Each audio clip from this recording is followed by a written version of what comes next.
Welcome दोस्तों। आज मैं आपको इलॉन मस्क की लाइफ के कुछ ऐसे बेहतरीन किस्से बताने जा रहा हूं जिन्हें सुनकर आप अपनी लाइफ में फेल होने से कभी डरोगे नहीं। सो चलिए शुरू करते हैं। इलॉन मस्क हमेशा कहते हैं फेलियर इज एन ऑप्शन, यानी फेल होना हारना नहीं बल्कि आगे बढ़ने के लिए एक और नया अवसर मिलना होता है। इलॉन मस्क सबके लिए एक बहुत बड़ी इंस्पिरेशन है। ऐसे लोग सदी में दो चार ही पैदा होते हैं। इनका जो सोचने का तरीका होता है वो बहुत ही अलग होता है। ये वो सोचते हैं जो इम्पॉसिबल हो, जो हर एक व्यक्ति सोच ना पाए, या कुछ ऐसा सोचना जो फ्यूचर में शायद पॉसिबल हो या ना।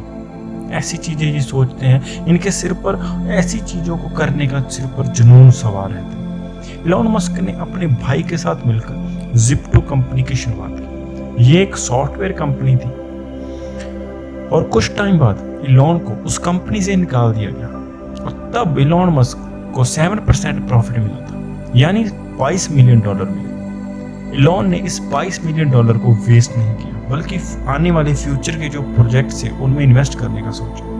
कुछ ही महीनों के बाद इलॉन मस्क ने X.com एक वेबसाइट थी इसको लॉन्च किया। ये वेबसाइट कुछ टाइम बाद किसी कंपनी के साथ मर्ज होकर पेपाल बन गई थी। तो पेपाल बहुत ही जानी मानी कंपनी है। इलॉन मस्क की नई नई शादी हुई थी और वो अपनी वाइफ के साथ घूमने गए हुए थे। पीछे से बोर्ड ऑफ डायरेक्टर ने इलॉन मस्क को सीईओ की पोस्ट से निकाल दिया। जब इलॉन मस्क पेपाल से निकाले गए तो तब इनकी जो प्रॉफिट था वो $165 मिलियन हो चुका था। वहां से निकालने के बाद भी इलॉन मस्क कभी रुके नहीं, उन्होंने कभी हार नहीं मानी। उनके माइंड में एक विचार आया कि मंगल ग्रह पर भी जीवन संभव है। उन्होंने फिर इस आइडिया पर काम करना स्टार्ट किया और इसी सिलसिले में उन्हें रशिया जाना पड़ा। रशिया जाकर वो कुछ साइंटिस्ट से मिले, कुछ कंपनी से मिले और उन्हें पता चला कि रॉकेट बनाने में $8 मिलियन का खर्च आता है। इलॉन मस्क को लगा ये बहुत महंगा है, $8 मिलियन एक रॉकेट पर, और वो भी रीयूजेबल नहीं है। वो फिर वहां से वापस आए अमेरिका और अमेरिका में आकर उन्होंने बहुत सारी बुक्स को रीड करना स्टार्ट कर दिया और बुक्स को पढ़ के उन्होंने एक नई कंपनी जिसका नाम था स्पेस एक्स की लॉन्चिंग कर दी। ये कंपनी स्पेस एक्स थी जो रॉकेट बनाती थी, तो एक ऐसे रॉकेट बनाती थी जो सस्ते भी थे और रीयूजेबल भी थे। शुरुआती दौर में स्पेस एक्स पर कोई भी व्यक्ति या कोई भी कंपनी विश्वास नहीं कर रही थी। उन्हें लग रहा था कि कोई भी व्यक्ति बुक्स को रीड कर कैसे एक सस्ता और रीयूजेबल रॉकेट बना सकता है। लेकिन एनी हाउ कुछ टाइम बाद इलॉन मस्क ने पहला रॉकेट लॉन्च किया।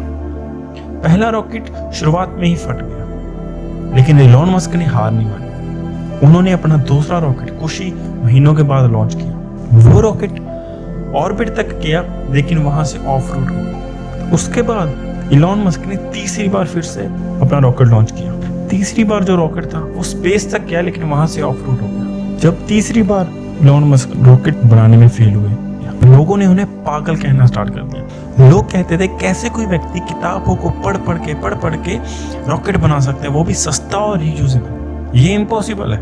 लेकिन हद तब हो गई जब कुछ महीनों के बाद ही इलॉन मस्क ने अपनी चौथे रॉकेट की लॉन्चिंग रखी।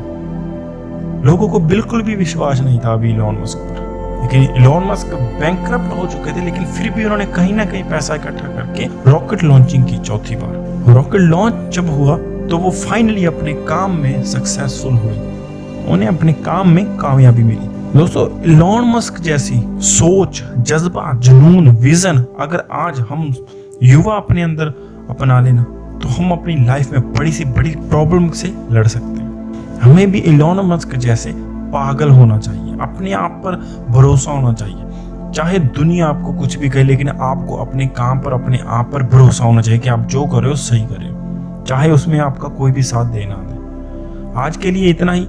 Thank you.